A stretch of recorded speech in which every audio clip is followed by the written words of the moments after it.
just gonna have to do with my head being cut off a little bit because my phone camera sucks. So,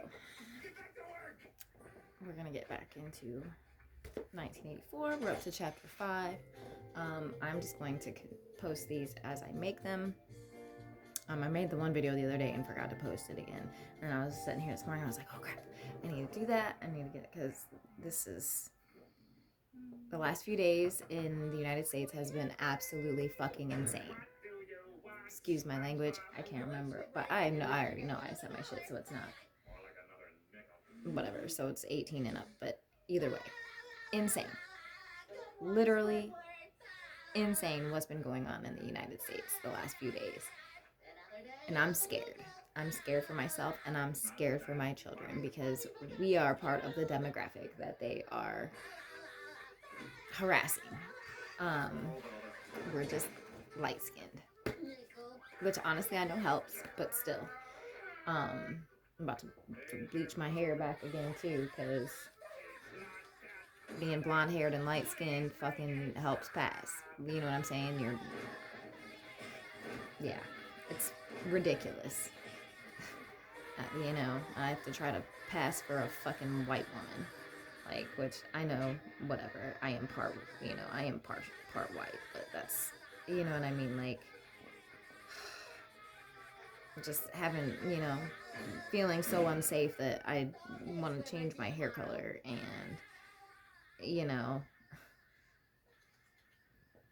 I don't even want to go to work. I don't want to send my kids to school.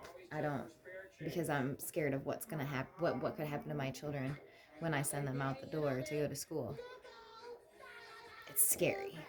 It's a scary fucking time right now. Anyway, let's get to this next chapter. So chapter 5. In the low-ceilinged canteen, deep underground, the lunch queue jerked slowly forward. The room was already very full and deafeningly noisy. From the grill at the counter, the steam of stew came pouring forth with a sour, metallic smell which did not quite overcome the fumes of Victory Gin. On the far side of the room there was a small bar, a mere hole in the wall, where gin could be bought at 10 cents the large nip. Just the man I was looking for, said a voice at Winston's back. He turned around. It was his friend Simey, who worked in the research department. Perhaps friend was not exactly the right word. You did not have friends nowadays. You had comrades. But there were some comrades whose society was pleasanter than others. Simey was a philosophist. Philologist, a specialist in newspeak. Indeed, he was one of the enormous team of experts now engaged in compiling the 11th edition of the Newspeak Dictionary. He was a tiny creature, smaller than Winston, with dark hair and large, protuberant eyes, at once mournful and derisive, which seemed to search your face closely while he was speaking to you. I wanted to ask you whether you'd got any razor blades, he said. Not one, said Winston with a sort of guilty haste. I've tried all over the place. They don't exist any longer. Everyone kept asking you for razor blades. Actually, he had 2 unused ones which he was hoarding up. There had been a famine of them for months past. At any given moment, there was some necessary article which the party shops were unable to supply. Sometimes it was buttons, sometimes it was darning wool, sometimes it was shoelaces. At present, it was razor blades. You could only get a hold of them, if at all, by scrounging more or less furtively on the free market. I've been using the same blade for 6 weeks, he added untruthfully. The queue gave another jerk forward. As they halted, he turned and faced Simey again. Each of them took a greasy metal tray from a pile at the edge of the counter. Did you go and see the prisoners hanged yesterday? said Simey. I was working, said Winston indifferently. I shall see it on the flicks, I suppose. A very inadequate substitute, said Simey. His mocking eyes rolled over Winston's face.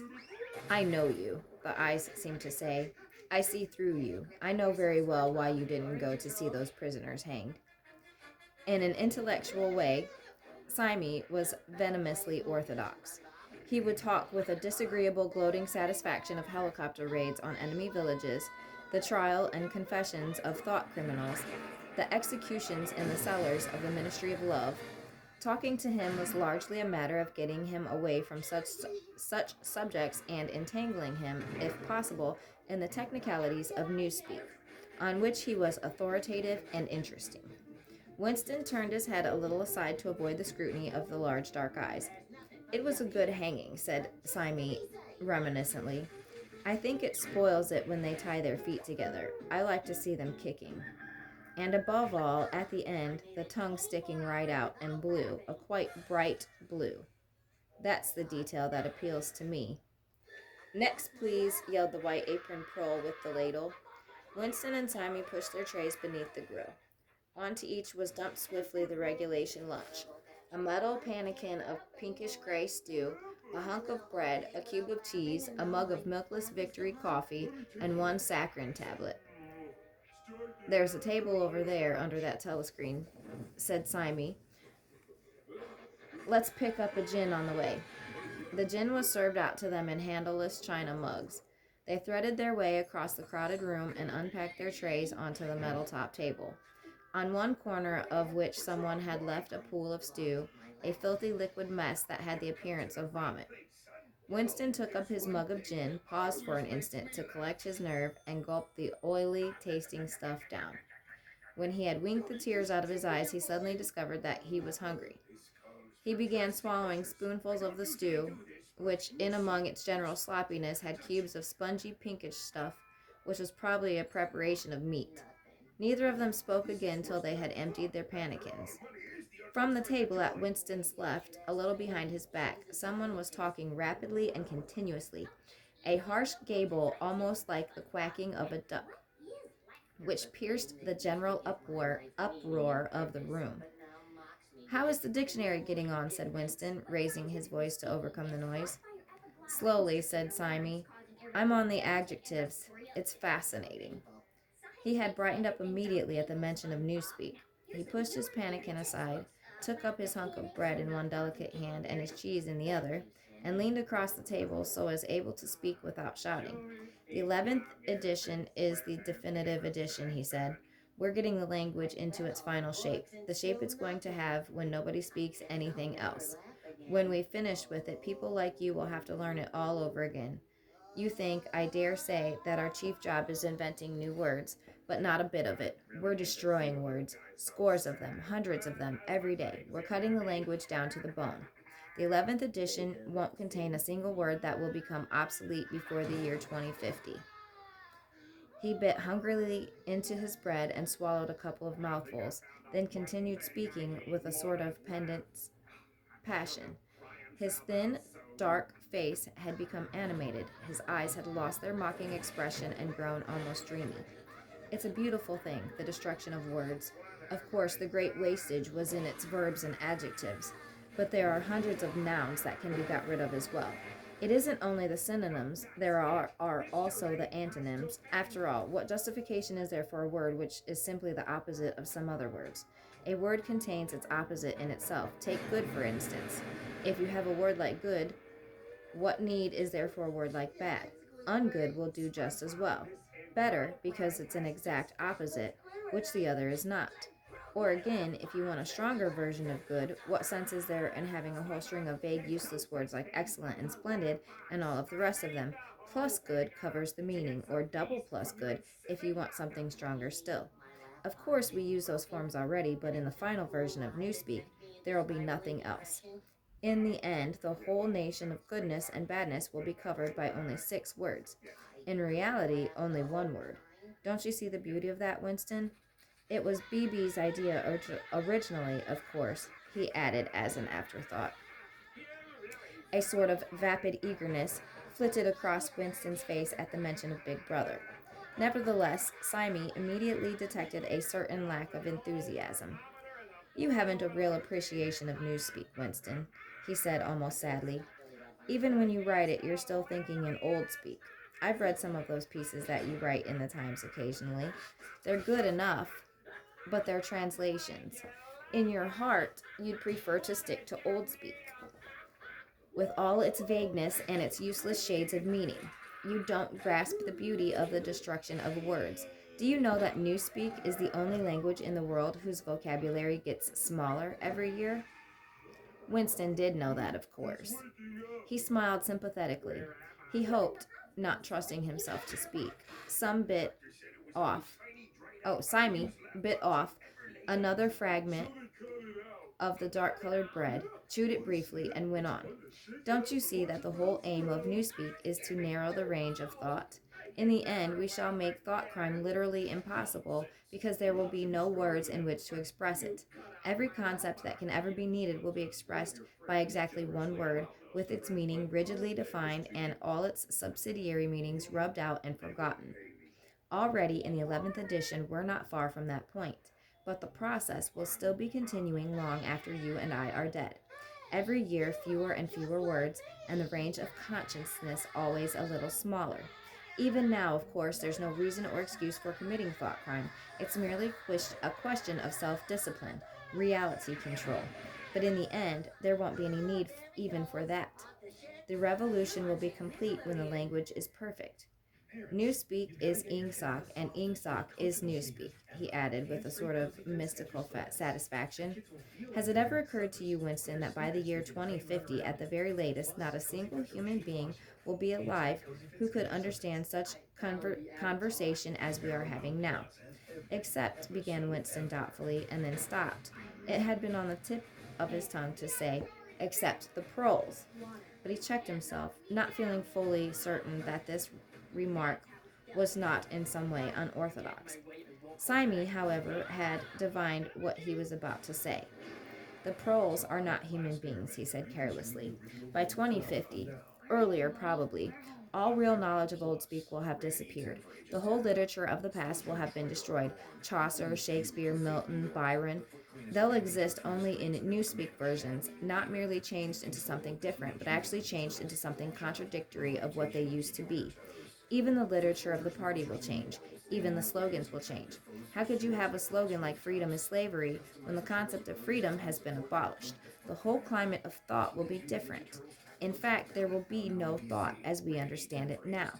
Orthodoxy means not thinking, not needing to think.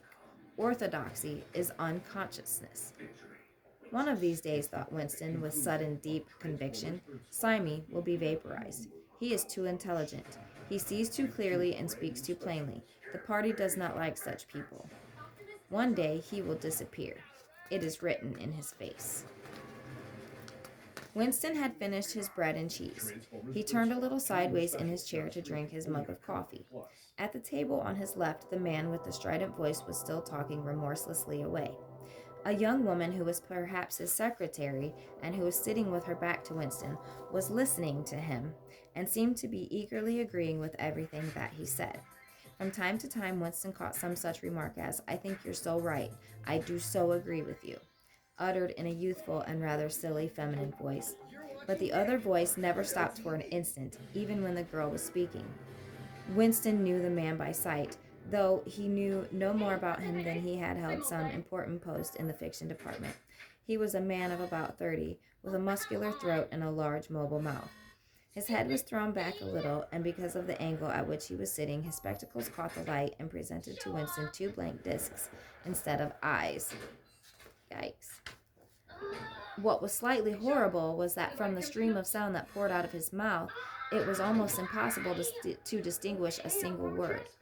Just once, Winston caught a phrase, "complete and final elimination of Goldsteinism," jerked out very rapidly and, as it seemed, all in one piece like a line of typecast solid. For the rest of it was just a noise, a quack, quack, quacking. And yet, though you could not actually hear what the man was saying, you could not be in any doubts that it was about its general nature. He might be denouncing Goldstein and demanding sterner measures against thought criminals and saboteurs. He might be fulminating against the atrocities of the Eurasian army. He might be praising Big Brother or the heroes on the Malabar front. It made no difference. Whatever it was, you could be certain that every word of it was pure orthodoxy, pure Ingsoc. As he watched the eyeless face with the jaw moving rapidly up and down, Winston had a curious feeling that this was not a real human being, but some kind of dummy. It was not the man's brain that was speaking, it was his larynx. The stuff that was coming out of him consisted of words, but it was not speech in the true sense. It was a noise uttered in unconsciousness, like the quacking of a duck. Simon had fallen silent for a moment, and with the handle of his spoon was tracing patterns in the puddle of stew. The voice from the other table quacked rapidly on, easily audible, in spite of the surrounding din. Because if she calls me, I need to know it's her so I can ignore it. There is a word in Newspeak, said Simon. I don't know whether you know it. Duck speak, to quack like a duck. It is one of those interesting words that have two contradictory meanings. Applied to an opposite, it is abuse. Applied to someone you agree with, it is praise. Unquestionably, Simon will be vaporized, Winston thought again. He thought it with a kind of sadness, although well knowing that Simon despised him and slightly disliked him, and was fully capable of denouncing him as a thought criminal if he saw any reason for doing so. There was something subtly wrong with Simon. There was something that he lacked: discretion, aloofness, a sort of saving stupidity. You could not say that he was unorthodox. He believed in the principles of Ingsoc. He venerated Big Brother. He rejoiced over victories. He hated heretics not merely with sincerity, but with a sort of restless zeal, an up-to-dateness of information which the ordinary party member did not approach. Yet a faint air of disreputability always clung to him. He said things that would have been better unsaid. He had read too many books. He frequented the Chestnut Tree Cafe, haunt of painters and musicians. There was no law, not even an unwritten law, against frequenting the Chestnut Cafe, yet the place was somehow ill-omened. The old, discredited leaders of the party had been used to gather there before they were finally purged. Goldstein himself, it was said, had sometimes been seen there, years and decades ago. Simon's fate was not difficult to foresee, and yet it was a fact that if Simon grasped, even for 3 seconds, the nature of his, Winston's, secret opinions, he would betray him instantly to the thought police. So would anybody else, for that matter. But Simon, more than most, zeal was not enough. Orthodoxy was unconsciousness. Simon looked up. Here comes Parsons, he said.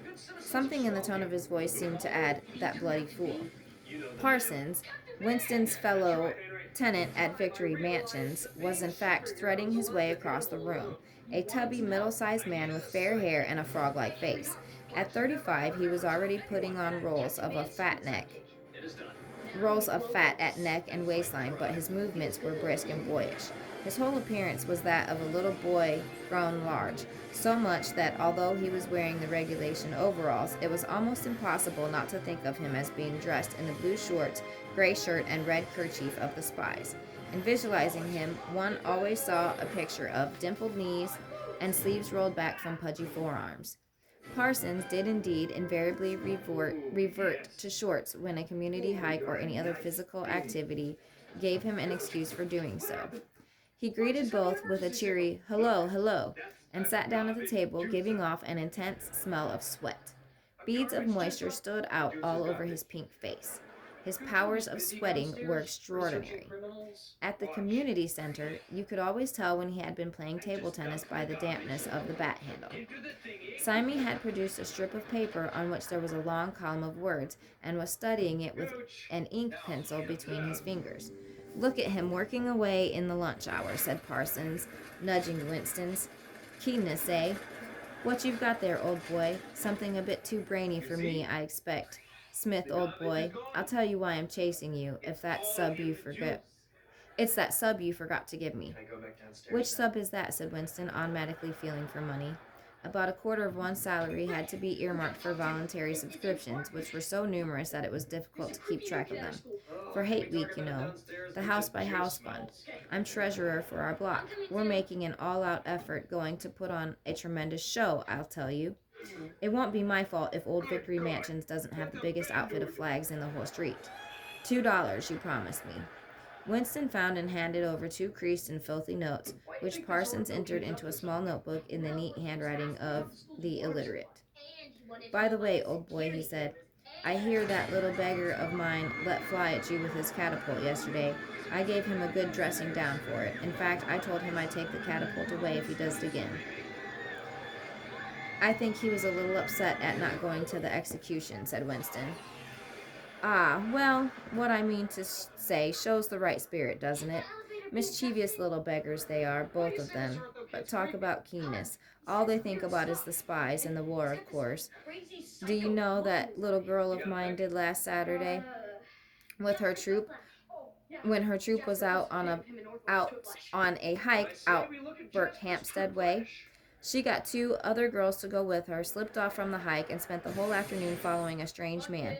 They kept on his tail for 2 hours right through the woods, and then, when they got into a Amersham, handed him over to the patrols." "What did they do that for?" said Winston, somewhat taken aback. Parsons went on triumphantly. "That kid made sure he was some kind of enemy agent, might have been dropped off by parachute, for instance. But here's the point, old boy. What do you think put her on to him in the first place? She spotted he was wearing a funny kind of shoes. Said she'd never seen anyone wearing shoes like that before. So the chances were he was a foreigner. Pretty smart for a nipper of 7, eh?" "What happened to the man?" said Winston. That I can't say, of course. But I wouldn't be altogether surprised if Parsons made the motion of aiming a rifle and clicked his tongue for the explosion. "Good," said Simon abstractedly, without looking up from his strip of paper. "Of course we can't afford to take chances," agreed Winston dutifully. "What I mean to say, there is a war on," said Parsons, as though in confirmation of this a trumpet call floated from the telescreen just above their heads. However, it was not the proclamation of a military victory this time, but merely an announcement from the Ministry of Plenty. "Comrades," cried an eager, youthful voice. "Attention, comrades, we have glorious news for you. We have won the battle for production. Returns now completed of the output of all classes of consumption goods show that the standard of living has risen by no less than 20% over the past year. All over Oceania this morning there were irrepressible, spontaneous demonstrations when workers marched out of factories and offices and paraded through the streets with banners voicing their gratitude to Big Brother for the new, happy life which his wise leadership has bestowed upon us. Here are some of the completed figures. Foodstuffs." The phrase, "our new happy life," recurred several times. It had been a favorite of late with the Ministry of Plenty. Parsons, his attentions caught by the triumphant call, sat listening with a sort of gasping solemnity, a sort of edified boredom. He could not follow the figures. I think I need to have a drink. You have to figure out a way in your school. Maybe as a substitute teacher. Well, you can't just wait till one of our teachers gets sick. Good point. He could not follow the figures, but he was aware that they were in some way a cause for satisfaction. He had lugged out a huge and filthy pipe which was already half full of a charred tobacco. With the tobacco ration at 100 grams a week, it was seldom possible to fill a pipe up to the top. Winston was smoking a Victory cigarette, which he held carefully horizontal. The new ration did not start till tomorrow, and he had only 4 cigarettes left. For the moment, he had shut his ears to the remoter noises and was listening to the stuff that steamed out of the telescreen. It appeared that there had even been demonstrations to thank Big Brother for raising the chocolate ration to 20 grams a week, and only yesterday, he reflected, it had been announced that the ration was to be reduced to 20 grams a week. Was it possible that they could swallow that after only 24 hours? Yes, they swallowed it. Parsons swallowed it easily with the stupidity of an animal. The eyeless creature at the other table swallowed it fanatically, passionately, with a furious desire to track down, denounce, and vaporize anyone who suggests that last week the ration had been 30 grams. Simon, too, in some more complex way, involving doublethink. Simon swallowed it. Was he then alone in the possession of memory? The fabulous statistics continued to pour out of the telescreen. As compared with last year, there was more food, more fuel, more ships, more helicopters, more books, more babies, more of everything except disease, crime, and insanity. Year by year and minute by minute, everybody and everything was whizzing rapidly upward. As Simon had done earlier, Winston had taken up his spoon and was dabbling in the pale-colored gravy that dribbled across the table, drawing a long streak of it out into a pattern. He meditated resentfully on the physical texture of life. Had it always been like this? Had food always tasted like this? He looked around the canteen, a low-ceilinged, crowded room, its walls grimy from the contact of innumerable bodies. Battered metal tables and chairs placed so close together that you sat with elbows touching, bent spoons, dented trays, coarse white mugs, all surfaces greasy, grime in every crack, and a sourish composite smell of bad gin and bad coffee and metallic stew and dirty clothes. Always in your stomach and in your skin there was a sort of protest, a feeling that you had been cheated of something that you had a right to. It was true that he had no memories of anything greatly different. In any time that he could accurately remember, there had never been quite enough to eat. One had never had enough socks or underclothes that were not full of holes. Furniture had always been battered and rickety, rooms underheated, tube trains crowded, houses falling to pieces. Bread dark-colored, tea a rarity, coffee filthy tasting, cigarettes insufficient. Nothing cheap and plentiful except synthetic gin. And though of course it grew worse as one's body aged, was it not a sign that this was not the natural order of things? If one's heart sickened at the discomfort and dirt and scarcity, the innumerable winters, the stickiness of one's socks, the lifts that never worked, the cold water, the gritty soap, the cigarettes that came to pieces, the food with its strange, evil tastes. Why should one feel it to be intolerable unless one had some kind of ancestral memory that things had once been different? He looked round the canteen again. Nearly everyone was ugly, and would still have been ugly, even if dressed otherwise than in the uniform blue overalls.